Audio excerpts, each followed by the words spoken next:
Junior, ¿cómo está todo? Habla claro. Dígame. No, ¿Qué? porque tú dices que los haitianos están politiqueando. No, Yo pero pensé que te refería a los que están aquí. no, los de allá, los que las autoridades del gobierno de Haití parecen estar ahora más atentos en lo que es su proceso de elecciones internas y un número sin precedentes de como 70 aspirantes a candidaturas presidenciales. Yo no sé si allá habrá segunda vuelta o si habrá política de alianzas, porque imagínate, en un sitio donde se gane por mayoría simple y donde haya 70 candidatos, Pero entonces eso acuérdate significa que, que una que, gente puede, que alguien puede ganar con un 10%. Si acuérdate que no hay prueba. el presidente actual, que en votación quedó en un tercer lugar, mediante una fórmula rarísima, quedó en el segundo desplazando al candidato de la bala, si mal no recuerdo, y en Ajá. una segunda vuelta que sale presidente. Ah, ¿Eh? hubo Hay segunda. segunda Allá hay vuelta segunda vuelta. en Haití. Ahora, lo cierto, y tú hablabas del tema del plan de regularización. Definitivamente llegó la hora cero. Y yo no sé si hay una mafia o no, yo no tengo elementos para afirmar ni desmentir eso. Lo cierto es que en esta situación, los ciudadanos haitianos o dominicos haitianos o los ex dominicos haitianos están metidos en una situación difícil, toda vez que ciertamente el proceso en República Dominicana es lento.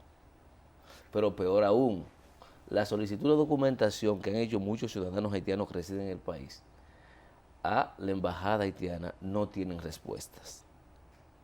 Tú te sorprendías porque una persona presentaba un papel de una solicitud del 2014. Sí, hay gente muy cercana que conocemos y algunos que hemos estado tratando de ayudar, que tienen año y medio que han solicitado la renovación del pasaporte para poder completar la documentación que requiere migración, y todavía la embajada haitiana en la República Dominicana no le ha entregado los documentos. Y yo no sé si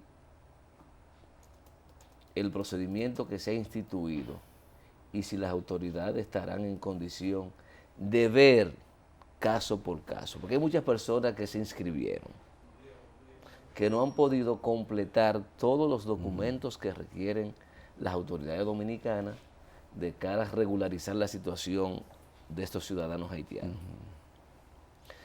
Si se va a tomar en cuenta esa situación de excepcionalidad, una cosa es el que no ha depositado nada, el que no se ha inscrito, y otra cosa es el que ha tenido la intención de acogerse a la ley, de presentar la documentación que la ley requiere, pero que lamentablemente por causas ajenas a su voluntad, porque no depende de él, no ha podido completar la documentación. Sí. ¿Qué va a pasar en esos casos? Me imagino que la posición de los radicales será que no, que el plazo venció y que no importa, que le falta un documento y que no califican.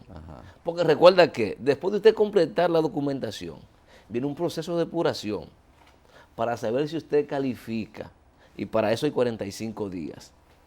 Después de esos 45 días usted sabrá si se acoge o no, o si el Estado lo acoge o no, al plan de regularización de extranjeros. Entonces la situación no es cómoda para ellos. Muchos estarán frotándose la mano, y yo reitero, no sé si estamos en condiciones como país de afrontar lo que implica un proceso de deportación o de repatriación, como quieren llamarle algunos. Si estamos en condiciones de eso, tanto económicamente como humanamente.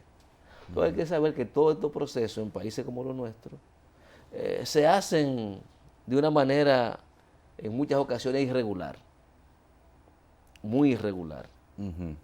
Y tú sabes que siempre aprovechan la nocturnidad para poner la camiona a Sí, recoger los ciudadanos que están ilegales. sí, Yo pero no sé el método que se va a utilizar ahora, si está previsto ir casa por casa a buscarlo, si van a montarlo a ir a su familia completa en el camión o en la guagua, cómo que se va a ejecutar el plan. Y ahí nos vamos a dar cuenta, efectivamente, si son 100,000, si son 200.000 o si es 1.000.000 que tenemos.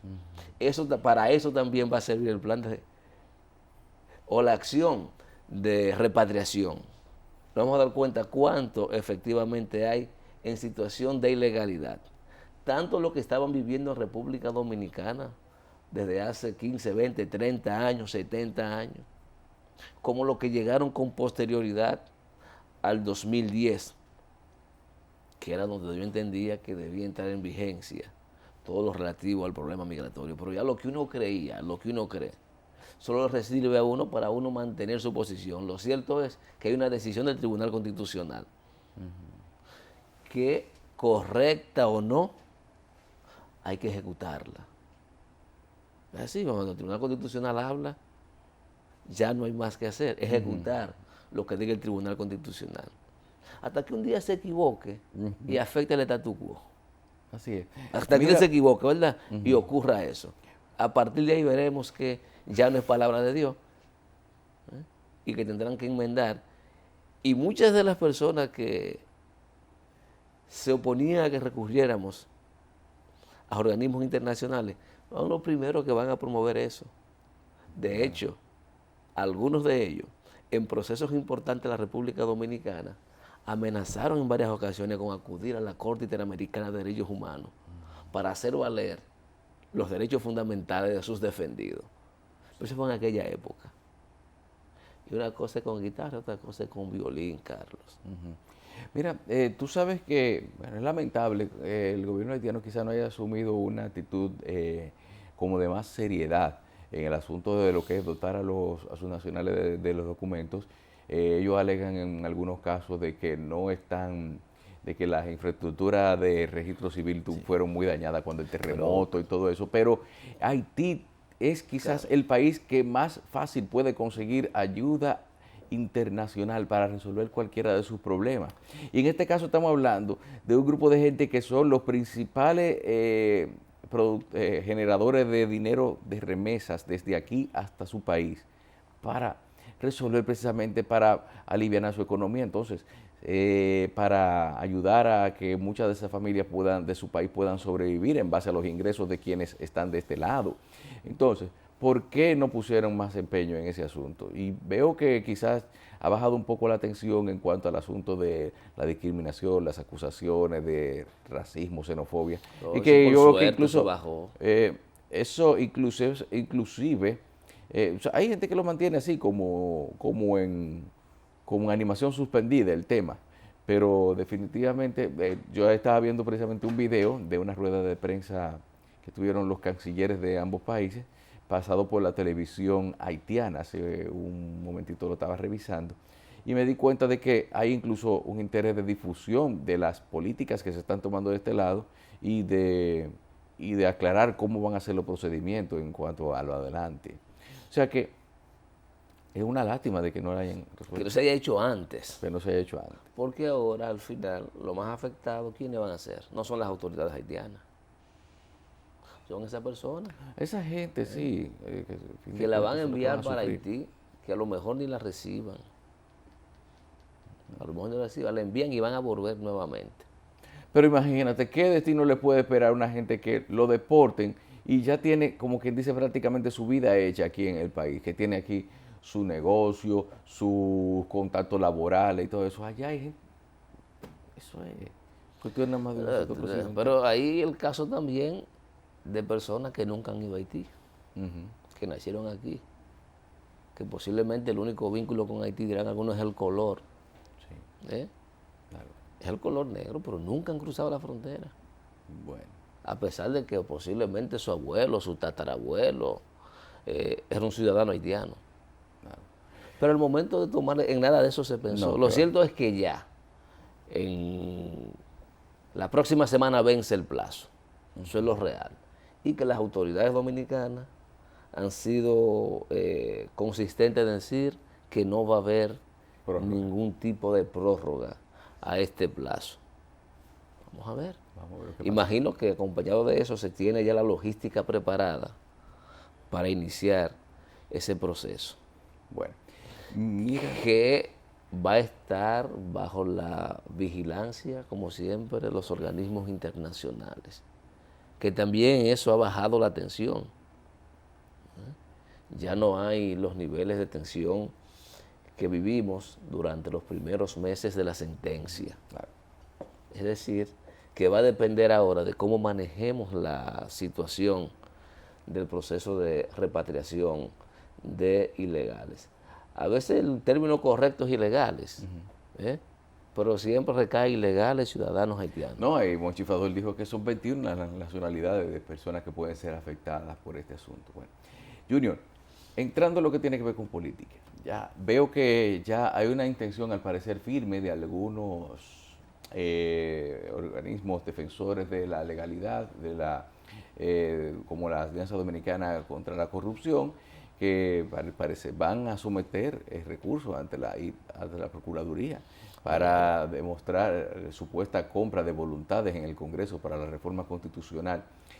¿Vale de algo hacer eso contra gente que está revestida de inmunidad? O sea, ¿qué se quiere lograr? No, yo pienso que sí, que eso es válido. Pero lo que yo creo que quien debió hacer eso no fue Adoco, es lo que hablamos ayer.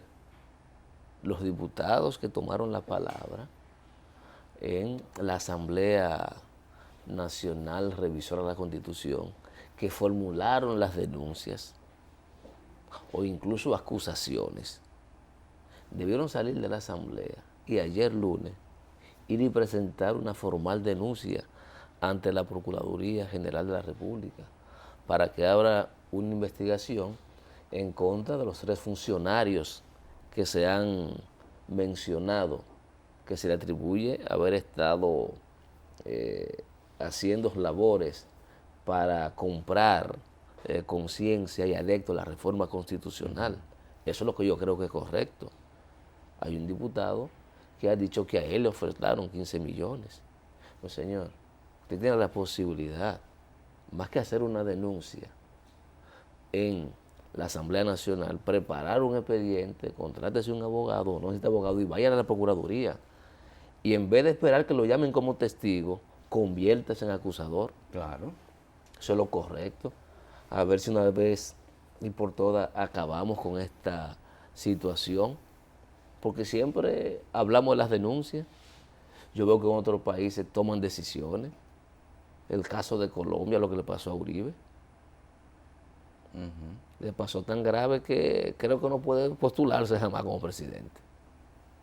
Pero las autoridades colombianas confirmaron que sí, que hubo soborno. Sí. Para reformar la Constitución. Del tiro, inclusive, ya Santos quitó durante el gobierno de Santos se decidió quitar la reelección consecutiva. Claro, recientemente. Pero fue a raíz de la experiencia de ese escándalo, precisamente, de lo que había pasado con Uribe. Pero lo hice porque se religió. Después que se religió, claro. Porque ese es el problema. Sí, Después que él hago todo periodo, entonces él promueve eso. Sí, pero también, yo te voy a decir una cosa, veamos el caso de colombiano, hay muchísimos políticos con luz propia, inclusive las alcaldías son excelentes plataformas para la promoción de candidaturas, muy diferentes a como suceden aquí. A veces el éxito de gestiones, por ejemplo, arroja en lo que es Colombia una gran cantidad, en Colombia y en otros países también, mucho presidenciable, mucha gente que se destacan por su gestión y que hay gente que decide darles oportunidades. No exactamente el caso de aquí, donde parece como si la gente no le importara mucho, como que tuviera como esa preconcepción de quiénes son para cada cargo. Lo que pasa es que tú tienes que ver primero la fortaleza institucional que hay en Colombia, que a pesar de ser un país que tiene 50 años con un conflicto armado múltiple, ha tenido la capacidad de fortalecer sus instituciones. Y por eso tú ves que son capaces de tomar acciones y fallos como el que se dictó. Por eso tú ves que aunque de manera incorrecta son capaces de suspender al alcalde. En el caso del alcalde de Bogotá, que fue objeto de una suspensión irregular, pero eso lo da la fortaleza institucional. También tienen claramente definida cuál es la función de una alcaldía. República Dominicana, una alcaldía solamente sirve para recoger basura Esa y es la idea tener que 300, 400, 1000 o 2000 botellas dependiendo del tamaño del ayuntamiento. Sí, hay sitios donde el ayuntamiento Eso es es la lo único que principal hacen los fuente de ayuntamientos. empleo. Sí, y no es malo, porque tú ves que en Europa los ayuntamientos son fuentes de empleo. Pero Pero fuente de no empleo para eso, gente que trabaje, para no gente para que gente trabaja. pero no para Y gente. tienen, y son gobiernos realmente locales. Tienen planes de desarrollo, ¿eh? Que trascienden la recorrida de basura, que incluye garantizar derechos fundamentales de la ciudadanía, electricidad, agua potable, son funciones de los ayuntamientos en esos países. República Dominicana no.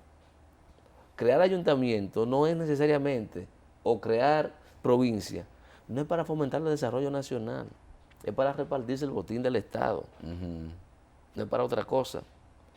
Y cuando piensan en una nueva demarcación territorial, piensan en función de acceder al puesto político y administrativo, y a partir de ahí enganchar a los compañeritos a la nómina pública, sin que resuelvan ningún tipo o sin que realicen labor alguna. Entonces, eso, también con eso hay que romper. Claro. Pero romper con eso implica necesariamente producir cambios políticos, administrativos, cambio en la cultura jurídica. Todo eso es agenda pendiente en República Dominicana, que uno alberga la esperanza que algún día pueda ocurrir esto. O por lo menos paulatinamente que puede. Sí, iniciar un proceso de consolidación de la República Dominicana institucionalmente, un proceso de cambio en nuestras prácticas políticas y administrativas, un cambio que nos lleve a construir necesariamente un proyecto de nación. Y hablando de cambios, en el día de ayer, Carlos, salió una información en la prensa de que el doctor Guillermo Moreno se va a dirigir al país. Ajá. Parece que estamos en el momento de Ya, de cada quien va que definiendo cada quien sus vaya posiciones definiendo públicamente. sus posiciones públicamente. Ya habló el doctor Leonel Fernández, habló Luis Abinader, hay promesas y amenazas de que el presidente del PRD, el ingeniero Vargas Maldonado, se va a dirigir al país. Ah, sí, también. Hay una amenaza de eso. Danilo está diciendo que Danilo, todavía lo que tenía que decir en cuanto a la reelección ya, no lo ha dicho. tan pronto se apruebe y pase el pan comido de la Asamblea Nacional, ya él está en libertad de hablar. Yo dije que él está esperando que el mango madure, después que caiga, sin haber intervenido en el problema, él lo va a recoger. Digo, sin haber intervenido aparentemente. Tú sabes Porque que hasta ahora todo este lío que se ha armado, él no dice si va. Pero todo el mundo sabe que sí. Desde el no, principio. él está inclusive llevando comentaba en estos días, de que está llevando una cotidianidad que invariable, definitivamente. El Tiene una hombre está, sangre. sí, su visita sorpresa, sigue yendo para el trabajo siempre, participa en todas sus frío. actividades. El Y presidente entonces, frío. el presidente Medina está, y te digo porque lamentablemente hay que incurrir en las comparaciones, que es algo de nuestra naturaleza humana. Señores, Leonel Fernández, si había un tema en la palestra, era paralizado hasta que eso se definiera. Lo que pasa es que Hasta eso se el definiera. presidente, el licenciado Danilo Medina, él no hace la que él actúa. Al discurso se radicalizó sin hablar con nadie. Denle para adelante a eso. Que se vaya donde todo el mundo sabe, después que terminó de hablar. ¿Eh? Sí. Y cuando vieron la verdad, no sé, él es frío. Es frío, no se inmuta. Después de ese discurso, la gente esperaba que reaccionara el presidente. Pero ¿qué va? El país ha estado yendo al piso con el tema de la reelección y él no ha abierto la boca. Calmado, esperando a ver qué ocurre. Y dirigiendo la orquesta, porque siempre dije, acuñando la palabra de él, que la orquesta la dirigía él. Y que nadie iba a estar tocando desafinado sin que él estuviera de acuerdo. Claro. Como pensaban muchos que eso eran vainas de Gonzalo Castillo, de José Ramón Peralta, del Pidio Báez, de Monchi Rodríguez, que hay que recordar que Monchi Rodríguez fue el que empezó con eso. Sí. Que eran vainas. No. Eso era el presidente poniendo sus notas donde él quería que estuvieran. Y ahí están los resultados. Pero hablando de Guillermo, yo te decía ayer, vamos a esperar qué va a plantear Guillermo Moreno al país. Ujú. Es lo que tiene que decir. Porque hasta ahora hemos observado a un Guillermo Moreno ausente, ausente del debate nacional de verdad, ¿eh? Solo presente a través de un único tema, el combate a la corrupción, Sí. y promoviendo la necesidad de políticos con determinada capacidad y comportamiento ético. Mira, es Lo que cual yo digo no es malo ahora. no es No, malo, no pero no es lo solamente eso. único de lo que hay que hablar. Hay Yo muchas creo, cosas. yo a lo mejor estoy equivocado, el tema de la corrupción en República Dominicana no va a ser un tema que va a generar cambios políticos. No lo va a generar. No quiere decir que no se combata, que no se plantee públicamente como un problema Ni nacional. que ya la ¿Tú estemos sabes por tolerando. qué? Sí, el problema está que la población ve ese discurso, lo ve solo como una acción politiquera. Porque cuando llegan al poder, ¿qué ocurre? Lo que hoy atacan la corrupción, se convierten en corruptos y apañan a sus corruptos también. Entonces no es el tema que va a movilizar y que va a generar el cambio en la conciencia social dominicana. Pienso que, y ojalá así lo haga, el doctor Guillermo Moreno y cualquier otro candidato que se plantee una nueva forma de hacer política, que se plantee promover los cambios profundos, sociales y estructurales que requiere la República Dominicana, tiene que trascender ese discurso. Tiene que presentarle al país una propuesta programática de contenido, de cómo es que vamos a solucionar el problema eléctrico, el problema del empleo, el problema del salario, el problema de la salud, de la educación, de la institucionalidad del país. Pienso que de eso tiene que tratarse cualquier iniciativa. Y para mí el problema, te reitero, no es si el discurso es anticapitalista, si es antineoliberal. Porque también hay gente que quiere refinar, que cree que el problema, que la falta de empatía con la gente tiene que ver mucho con el discurso radical. Y yo creo que no, porque las experiencias últimas que hemos visto en América Latina y en Europa, el discurso no ha sido un problema. Hay gente que tiene su discurso bastante definido y radical, pero han generado y han encontrado los puntos neurálgicos que han hecho que esas sociedades se sumen a sus propuestas de cambios fundamentales en las sociedades en que le ha tocado insertar sus propuestas políticas. Entonces, eso es lo que hay que ver. ¿Cómo es que van a encontrar estos candidatos alternativos? La forma de hacer esa empatía con la población. Claro. Y trascender del monotemático eje de la corrupción y trascender el tema. Ya la reforma constitucional no es tema de análisis. Ya eso pasó. No, ya, ¿para qué va a analizar una cosa que ya Ya es eso es una inminente? realidad. Porque también observé que el discurso parece que tenía que ver con eso, su posición ante la reforma constitucional. Y eso ya.